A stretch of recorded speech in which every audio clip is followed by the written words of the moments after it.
खामोश मोहब्बत। बारिश की वो शाम आम शामों जैसी नहीं थी। आसमान से गिरती बूंदें जैसे किसी टूटे हुए दिल की सिसकियां। अली खिड़की के पास खड़ा बाहर देख रहा था। हाथ में एक पुराना खत था जिसके किनारे मुड़ चुके थे, मगर अल्फाज आज भी ताज़ा थे। ये खत इसने नहीं लिखा था, बल्कि वो खत था जो उसकी जिंदगी बदल गया था। आयशा का खत। आयशा, एक सादा सी लड़की मगर आंखों में पूरा आसमान लिए हुए। वो अली की हम जमात थी। कॉलेज के पहले दिन से ही अली ने इसे नोट किया था, मगर कभी हिम्मत ना हुई कि बात करे। वो खामोशी से इसे देखता, इसके हंसने के अंदाज, इसके बालों को संभालने की अदा और उसकी आंखों में छपी उदासी को महसूस करता। आयशा हमेशा अली से एक बेंच छोड़कर बैठती थी। वो बहुत कम बोलती, मगर जब बोलती तो अल्फाज दिल में उतर जाते। अली के लिए वो सिर्फ एक लड़की नहीं थी, वो एक एहसास थी, ऐसा एहसास जिसे लफ्जों में कैद करना मुश्किल था। वक्त गुजरता गया। कॉलेज खत्म होने को आया, मगर अली की मोहब्बत कभी जुबान पर ना आई। इसे डर था, इनकार का नहीं, बल्कि इस बात का कि कहीं वो आयशा की खामोश दुनिया में खलल ना डाल दे। एक दिन आयशा ने खुद अली से बात की। अली, क्या तुम नोटिस दे सकते हो? कल मैं नहीं आ सकी थी। ये चंद अल्फाज अली के लिए किसी नेमत से कम ना थे।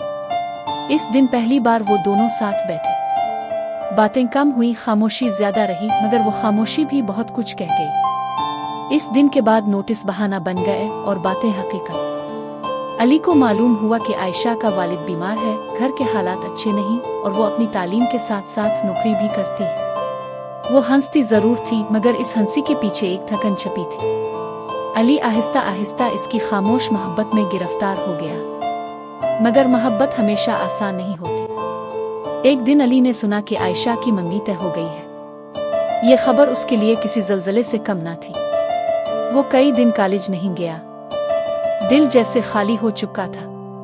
मगर आयशा ने कभी उसका जिक्र ना किया और अली ने कभी सवाल ना किया। फिर एक दिन आयशा ने अली को एक खत दिया।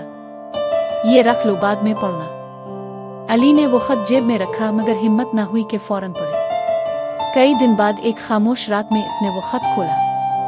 खत में लिखा था, अली, मैं जानती हूँ तुम कभी कुछ नहीं कहते, मगर मैं सब समझती हूँ। तुम्हारी खामोशी में मोहब्बत बोलती है। मैं भी तुमसे मोहब्बत करती हूँ, मगर शायद मोहब्बत हमेशा हासिल करने का नाम नहीं। मेरे हालात मुझे इजाजत नहीं देते कि मैं अपने दिल की सुनूं। अगर हम कभी ना मिल सके तो ये जान लेना कि तुम मेरी जिंदगी की सबसे खूबसूरत कहानी थे। आयशा। अली की आंखों से आंसू बहने लगे। वो खत उसके दिल पर नक्श हो गया। वक्त गुजरा। आयशा की शादी हो गई। अली ने शहर छोड़ दिया। जिंदगी आगे बढ़ती रही, मगर कुछ मोहब्बतें दिल में हमेशा जिंदा रहती है। कई साल बाद अली एक कामयाब मुसन्निफ बन चुका था। इसकी किताबें लोगों के दिलों को छूती थी। एक दिन इसकी एक किताब की तकदम रुनुमाई थी। वो स्टेज पर था कि इसकी नजर सामीन ने एक चेहरे पर पड़ी। आयशा।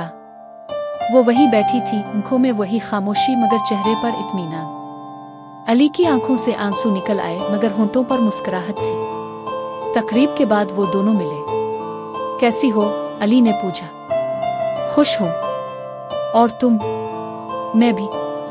वो दोनों जानते थे कि कुछ मोहब्बतें मिलने के लिए नहीं होती, बल्कि दिल को खूबसूरत बनाने के लिए होती है। अली आज भी वो खत संभाल कर रखता है, क्योंकि कुछ कहानियां मुकम्मल न होकर भी हमेशा के लिए मुकम्मल हो जाती है।